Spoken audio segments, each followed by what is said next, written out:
দিলাম, কিন্তু আমার পরিবার তার দারিদ্রতার কারণে মানছে না।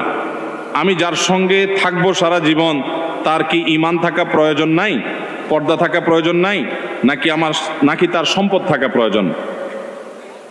ভাইরা, সুন্দর প্রশ্ন।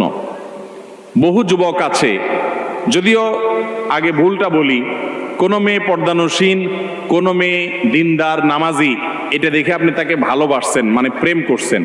বিয়ের আগে এই 2 নম্বর কাজটাকে নাম দিছে আমাদের সমাজে কি? প্রেম। এটা নাকি ভালোবাসা। আরে ভাই, ভালোবাসাটা হবে লিগাল, স্বামী স্ত্রীর ভালোবাসা, সেটা হবে প্রকৃত ভালোবাসা। যাই হোক, যদি মেয়ে ধার্মিক হয়, দিনদার হয়, সে আবার প্রেম করে কেমনে? তাহলে বোঝা গেল এই মেয়ের ধার্মিকতায় ঘাটতি এবং কমতি আছে।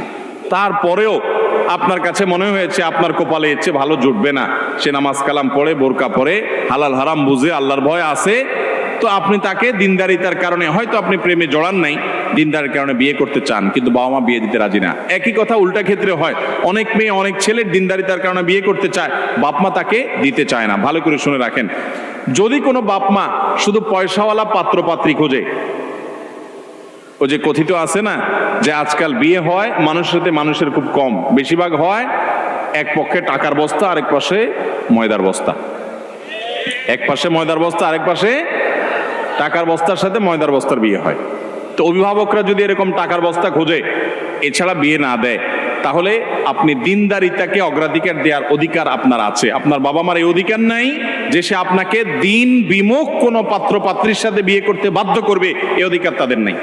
তাদেরকে অন্যদেরকে দিয়ে বোঝাবেন, তাদেরকে যে কোনো ভাবে সম্মত করাবেন যে দিনদারিকাতে অগ্রাধিকার দাও। তারপরে যদি তারা দুনিয়া ছাড়া কিছু না বুঝে, আপনি বিনয়ের সাথে সেখানে দ্বিমত করার এবং আপনি দিনদার জীবন সঙ্গী নির্বাচন করার রাইট আছে। তবে এই ধরনের বিষয়গুলোতে বিচক্ষণ কোনো আলেমের সাথে পরামর্শ করবেন, কারণ অনেক সময় আপনি যেটাকে আপনার পক্ষের মনে করছেন সেটা শয়তান আপনার সামনে সুশোভিত করে তুলে ধরতে পারে।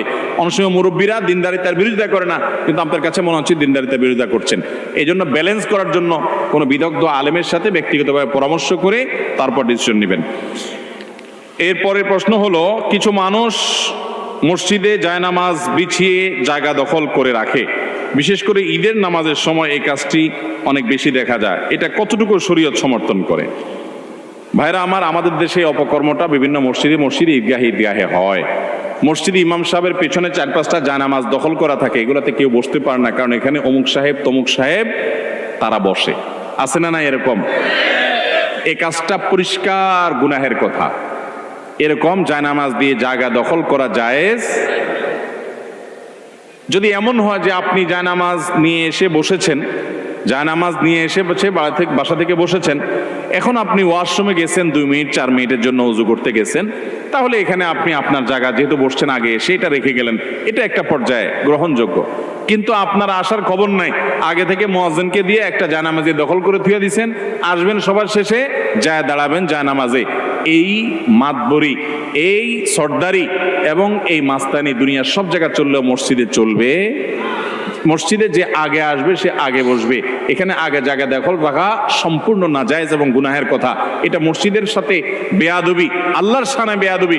মসজিদে আসছেন গোলামি করতে, গোলামের আবার সেখানে কিসের ভাবসাব যে আমার সামনে জায়গা থাকবে? আপনি বলবেন আমি মসজিদের মোতাওয়াল্লি সাহেব, কোনো মোতাওয়াল্লি সাহেবের জন্য জায়গা রাখা জায়েজ নাই। আপনি মোতাওয়াল্লি, এই জায়গাটা আপনি আল্লাহকে দান করে দিয়েছেন না দেন নাই? আল্লাহকে যখন দান করে দিয়েছেন, এরপরে আবার ওই জায়গাতে আপনার কোনো সে থাকতে পারে? এখন অন্য 10 জন মুসল্লি আর আপনার মধ্যে কোনো পার্থক্য? এরপরে যদি আপনার ভাবসাব আর খবরদারি সেখানে জাহির করতে চান, তাহলে বুঝতে হবে যে আপনার দান ভালো করে হয় নাই। আপনি আগে আসবেন, আগে বসবেন, পরে আসবেন, পরে বসবেন।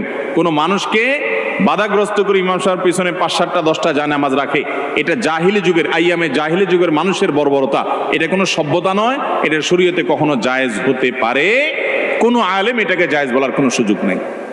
আল্লাহ আমাদের মুরব্বীদেরকে হেদায়েত দান করুন। তারা আগে আসলে আগে বসবেন, পরে আসলে পিছনে বসবেন। মসজিদে এসে জুমার দিনে যদি মানুষের কাঁধ ডিঙ্গায় ডিঙ্গায় সামনে যায়, নবী করিম সাল্লাল্লাহু আলাইহি সাল্লাম জাহান্নামের ব্রিজ অতিক্রম করে জাহান্নামে যাওয়ার সাথে তুলনা করেছেন। অতএব এই কাজটা কখনো করা যাবে? মসজিদের ইমাম সাহেব, মুয়াজ্জিন সাহেবরা মুরব্বীদেরকে বিনয়ের সাথে বুঝাবেন এবং তাদেরকে আহ্বান করবেন যে আমরা মসজিদে আল্লাহর গোলামি করতে আসছি, গোলামি করতে এসে আবার কোনো ভাবসাব থাকা উচিত না। এরপরে প্রশ্ন হলো, লাশের পাশে কোরআন পড়া কতটুকু যৌক্তিক? লাশের পাশে কিসের কোরআন পড়া ভাই? কোরআন তো জীবিত মানুষকে শোনাবার জন্য, হয় নিজে